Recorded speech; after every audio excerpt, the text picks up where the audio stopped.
ಆತ್ಮೀಯ ಬಂಧುಗಳೇ, ಸ್ನೇಹಿತರೆ ಹಾಗೂ ಪುಟ್ಟ ಮಕ್ಕಳೇ, ಹೊಸ ದಿಗಂತ ಡಿಜಿಟಲ್ ಚಾನೆಲ್ನ ನಮ್ಮ ಸಂಪ್ರದಾಯ ನಮ್ಮ ಸೈನ್ಸ್ ಇವತ್ತಿನ ಈ ಸಂಚಿಕೆಗೆ ತಮಗೆಲ್ಲರಿಗೂ ಪ್ರೀತಿಯ ಆದರದ ಸ್ವಾಗತ. ಹಿಂದಿನ ಸಂಚಿಕೆಯಲ್ಲಿ ನಾವು ತುಳಸಿ ದೇವಿಯ ಬಗ್ಗೆ, ತುಳಸಿಯನ್ನು ಮನೆಯಂಗಳದಲ್ಲಿ ಬೆಳೆಸುವ ಬಗ್ಗೆ, ಹಾಗೇನೆ ತುಳಸಿ ದೇವಿಯ ಕುರಿತಾದಂತಹ ಪುರಾಣ ಕಥೆಗಳ ಬಗ್ಗೆ ಬಹಳಷ್ಟು ಮಾಹಿತಿಯನ್ನು ಪಡ್ಕೊಂಡ್ವಿ.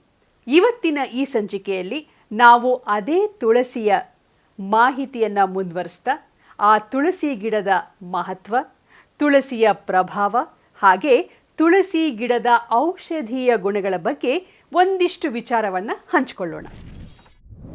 ತುಳಸಿ ಸಸ್ಯ ಮೂಲತಃ ಭಾರತ, ಇರಾನ್ ಹಾಗೆಯೇ ಏಷ್ಯಾದ ಉಷ್ಣ ವಲಯದಲ್ಲಿ ಬೆಳೆಯುವಂತಹ ಸ್ಥಳೀಯ ಸಸ್ಯವಾಗಿದೆ. ಈ ಸಸ್ಯವನ್ನು ಸುಮಾರು 5,000 ವರ್ಷಗಳ ಹಿಂದಿನಿಂದಲೂ ಬೆಳೀತಾ ಇದ್ರು ಅನ್ನೋ ಉಲ್ಲೇಖ ನಮಗೆ ಸಿಗತ್ತೆ. ನಮ್ಮ ಭಾರತದಲ್ಲಿ ಮುಖ್ಯವಾಗಿ ನಮಗೆ ಕಾಣಸಿಗೋದು ರಾಮ ತುಳಸಿ, ಕೃಷ್ಣ ತುಳಸಿ, ಹಾಗೇನೆ ರಾಜ ತುಳಸಿ, ಇನ್ನೂ ಅನೇಕ ಪ್ರಭೇದಗಳ ತುಳಸಿ ಸಸ್ಯಗಳು ನಮಗೆ ಸಿಕ್ಕರೂ ಕೂಡ ರಾಮ ತುಳಸಿ ಹಾಗೂ ಕೃಷ್ಣ ತುಳಸಿಯನ್ನು ಹೆಚ್ಚಾಗಿ ನಾವು ಭಾರತದಲ್ಲಿ ಬೆಳೆಸ್ತೇವೆ. ರಾಮ ತುಳಸಿ ಬಿಳಿ ಬಣ್ಣದ್ದಾಗಿದ್ದರೆ ಕೃಷ್ಣ ತುಳಸಿ ಕಪ್ಪು ಬಣ್ಣದಲ್ಲಿರುತ್ತೆ. ಹಾಗಾದರೆ ಈ ತುಳಸಿ ಸಸ್ಯದ ಬಗ್ಗೆ ಒಂದಿಷ್ಟು ಸಸ್ಯಶಾಸ್ತ್ರ ಏನು ಹೇಳುತ್ತೆ ಅಂತ ಕೇಳೋಣ. ತುಳಸಿ ಸಸ್ಯಶಾಸ್ತ್ರದಲ್ಲಿ ಇದನ್ನು ವಸಿಮಮ್ ಬೆಸಿಲಿಕಮ್ ಅನ್ನೋ ಹೆಸರಿನಿಂದ ಕರೀತಾರೆ. ಎಳೆಯದಾದ ಬಹಳ ಕಡಿಮೆ ಎತ್ತರದಲ್ಲಿ ಬೆಳೆಯುವ ಸಸ್ಯವಾಗಿದ್ದು ಇದು ಪುದೀನಾ ಜಾತಿಗೆ ಸೇರಿದ್ದು. ತುಳಸಿ ನಳಪಾಕಕ್ಕೆ ಯೋಗ್ಯ ಸಸ್ಯವಾಗಿದ್ದು ಇಟಾಲಿಯನ್ ಪಾಕದಲ್ಲಿ ಪ್ರಮುಖವಾಗಿ ಬಳಸಲ್ಪಡುತ್ತೆ. ಜೊತೆಗೆ ಇದು ತೈವಾನ್, ಥೈಲ್ಯಾಂಡ್, ವಿಯೆಟ್ನಾಂ, ಕಾಂಬೋಡಿಯಾ, ಲಾವೋಸ್ನ ಅಡುಗೆಗಳಲ್ಲಿ ಕಡ್ಡಾಯವಾಗಿ ಬಳಸುವಂತಹ ಸಸ್ಯ. ಕಾರಣ ತುಳಸಿ ಎಲೆಗಳು ಗಾಢವಾಗಿ ತೀಕ್ಷ್ಣವಾಗಿರುವುದರ ಜೊತೆಗೆ ಸಾಮಾನ್ಯವಾಗಿ ಮೋಹಕವಾದಂತಹ ಪರಿಮಳವನ್ನು ಹೊಂದಿರುತ್ತೆ. ಜೊತೆಗೆ ಅಪಾರವಾದ ಔಷಧೀಯ ಗುಣಗಳನ್ನು ಹೊಂದಿದೆ. ತುಳಸಿಯಲ್ಲಿ ವಿಟಮಿನ್ ಸಿ ಮತ್ತು ಸತು ಸಮೃದ್ಧವಾಗಿರೋ ಕಾರಣ ನೈಸರ್ಗಿಕ ರೋಗ ನಿರೋಧಕ ಶಕ್ತಿ ಉತ್ತೇಜಿಸುವ ಅಂಶವಾಗಿದೆ. ತುಳಸಿ ಎಲೆಗಳು ಆಂಟಿಬ್ಯಾಕ್ಟೀರಿಯಲ್, ಆಂಟಿವೈರಲ್ ಮತ್ತು ಆಂಟಿಫಂಗಲ್ ಗುಣಲಕ್ಷಣಗಳನ್ನು ಹೊಂದಿದ್ದು ಅದು ವಿವಿಧ ಸೋಂಕುಗಳ ವಿರುದ್ಧ ರಕ್ಷಣೆಯನ್ನು ನೀಡುತ್ತೆ. ಪ್ರತಿದಿನ ಒಂದು ತುಳಸಿ ಎಲೆ ತಿನ್ನೋದ್ರಿಂದ ದೇಹದಲ್ಲಿ ರೋಗ ನಿರೋಧಕ ಶಕ್ತಿ ಹೆಚ್ಚುತ್ತೆ. ಆಯುರ್ವೇದದ ಎಷ್ಟೋ ಔಷಧಿಗಳಲ್ಲಿ ತುಳಸಿಯನ್ನು ಬಳಸ್ತಾರೆ. ಅನೇಕ ವಿಧದ ಮನೆ ಔಷಧಿಗಳಿಗೂ ತುಳಸಿ ಬೇಕೇ ಬೇಕು. ಹಾಗಾಗಿ ಸಣ್ಣ ಪುಟ್ಟ ಕಾಯಿಲೆಗಳು ನಮ್ಮನ್ನು ಬಾಧಿಸುವಾಗ ಸುಲಭವಾಗಿ ಸಿಗಲಿ ಮನೆಮದ್ದು ಅನ್ನೋ ಒಂದೇ ಒಂದು ಕಾರಣಕ್ಕೆ ತುಳಸಿಯನ್ನು ಮನೆಯಂಗಳದಲ್ಲಿ ಕಡ್ಡಾಯವಾಗಿ ನಾವು ಬೆಳೆಸ್ತಾ ಬಂದಿದ್ದೇವೆ. ತುಳಸಿ ಸುತ್ತಮುತ್ತಲಿನ ಗಾಳಿಯಲ್ಲೂ ಕೂಡ ಔಷಧೀಯ ಗುಣಗಳು ತುಂಬಿರುತ್ತವೆ ಅಂತ ಅಧ್ಯಯನಗಳು ಹೇಳುತ್ತವೆ. ಹಾಗಾಗಿನೇ ತುಳಸಿಗೆ ಪ್ರದಕ್ಷಿಣೆ ಹಾಕೋದು ಬಹಳ ಒಳ್ಳೆಯದು. ತುಳಸಿಯ ಪರಿಮಳ ಇದ್ದಲ್ಲಿ ಸೊಳ್ಳೆಗಳು, ಕ್ರಿಮಿಗಳು ಕೂಡ ಬರೋದಿಲ್ಲ ಅನ್ನೋ ನಂಬಿಕೆ ನಮ್ಮಲ್ಲಿದೆ. ಹಾಗೇನೆ ತಜ್ಞರು ಇದಕ್ಕೆ ಹೌದು ಅಂತ ಹೇಳ್ತಾರೆ. ಇನ್ನು ತುಳಸಿ ದೇಹದ ನೋವನ್ನು ಕಡಿಮೆ ಮಾಡೋದಕ್ಕೆ ಹೆಸರುವಾಸಿಯಾಗಿದೆ. ಯಾಕೆಂತಂದರೆ ಇದು ಯುಜೆನಾಲ್, ನೋವು ನಿವಾರಕ ಗುಣಲಕ್ಷಣಗಳೊಂದಿಗೆ ಟೆರ್ಪಿನ್ನಿಂದ ಸಮೃದ್ಧವಾಗಿದೆ. ನಮ್ಮ ದೇಹದಲ್ಲಿ ನೋವಿನ ಪ್ರದೇಶಗಳಿಗೆ ಇದನ್ನು ಬಳಸಿದಾಗ ಅದು ಅದನ್ನು ಶಮನಗೊಳಿಸುತ್ತೆ ಮತ್ತು ಸಮಾಧಾನವನ್ನು ನೀಡುತ್ತೆ. ತುಳಸಿನಲ್ಲಿ ಕ್ಯಾಂಪಿನ್, ಸಿನಿಯೋಲ್ ಮತ್ತು ಯುಜೆನಾಲ್ ಸಮೃದ್ಧವಾಗಿದೆ. ಇದು ಎದೆಯಲ್ಲಿ ಕಫದ ದಟ್ಟಣೆಯನ್ನು ಕಡಿಮೆ ಮಾಡುತ್ತೆ. ಹಾಗಾಗಿ ತುಳಸಿ ಸಸ್ಯವು ಬ್ರಾಂಕಿಟೈಸ್ ಮತ್ತು ಅಸ್ತಮಾದಂತಹ ವಿವಿಧ ಉಸಿರಾಟದ ಕಾಯಿಲೆಗಳಿಗೆ ಚಿಕಿತ್ಸೆ ನೀಡೋದಕ್ಕೆ ಸಹಕಾರಿಯಾಗಿದೆ. ತುಳಸಿನಲ್ಲಿರುವಂತಹ ಕ್ಯಾಂಪೇನ್, ಸಿನಿಯೋಲ್ ಮತ್ತು ಯುಜೆನಾಲ್ ಜನರಲ್ಲಿನ ಉಸಿರಾಟದ ತೊಂದರೆಗಳನ್ನು ಕಡಿಮೆ ಮಾಡೋದಕ್ಕೆ ಕೆಲಸ ಮಾಡುತ್ತೆ. ತುಳಸಿ ಎಲೆಗಳು ಟೈಪ್ 2 ಡಯಾಬಿಟಿಸ್ ನಿರ್ವಹಣೆಗೆ ಹೆಸರುವಾಸಿಯಾಗಿದೆ.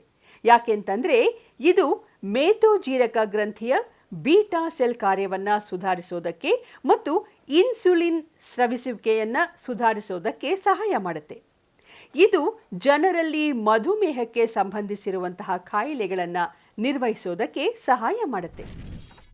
ಪ್ರತಿದಿನ ತುಳಸಿ ಹಾಕಿದಂತಹ ಚಹಾವನ್ನು ಸೇವಿಸಿದರೆ ಖಂಡಿತವಾಗೂ ಆರಂಭಿಕವಾದಂತಹ ಮಧುಮೇಹವನ್ನು ಹಿಮ್ಮೆಟ್ಟಿಸೋಕೆ ಸಾಧ್ಯ ಅಂತ ಆರೋಗ್ಯ ಶಾಸ್ತ್ರ ಕೂಡ ಹೇಳುತ್ತೆ.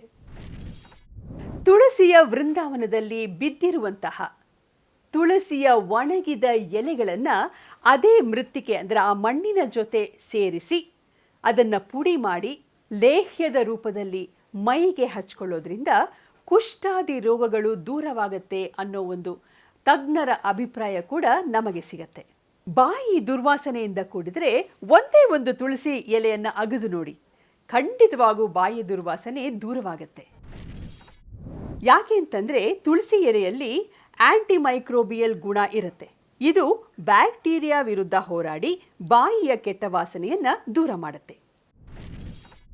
ನಾನು ಆಗಲೇ ಹೇಳಿದ ಹಾಗೆ ಈ ತುಳಸಿ ಕೇವಲ ಭಾರತೀಯರಿಗೆ ಅಥವಾ ಹಿಂದೂಗಳಿಗೆ ಮಾತ್ರ ಸೀಮಿತವಾದಂತಹ ಸಸ್ಯ ಅಲ್ಲ. ತುಳಸಿ ಗ್ರೀಕ್ ಆರ್ಥೋಡಾಕ್ಸ್ ಚರ್ಚ್ನಲ್ಲಿ ಧಾರ್ಮಿಕ ಮಹತ್ವವನ್ನು ಪಡೆದಿದೆ. ಅಲ್ಲಿ ಇದನ್ನು ಪವಿತ್ರ ತೀರ್ಥವನ್ನು ಸಿದ್ಧಪಡಿಸೋದಕ್ಕೆ ಬಳಸ್ತಾರೆ. ಇದು ಕ್ರಿಸ್ತನ ಪುನರುತ್ಥಾನದ ನಂತರ ಅವರ ಸಮಾಧಿಯ ಸುತ್ತ ಪತ್ತೆಯಾಯಿತು ಅಂತ ಹೇಳಲಾಗುತ್ತೆ. Bulgarian Orthodox church, Serbian Orthodox church, Macedonian Orthodox church ಹಾಗೂ ರುಮೇನಿಯನ್ ಆರ್ಥೋಡಾಕ್ಸ್ ಚರ್ಚ್ ತುಳಸಿಯನ್ನು ಪವಿತ್ರ ತೀರ್ಥವನ್ನು ತಯಾರಿಸೋದಕ್ಕೆ ಬಳಸ್ತಾರೆ.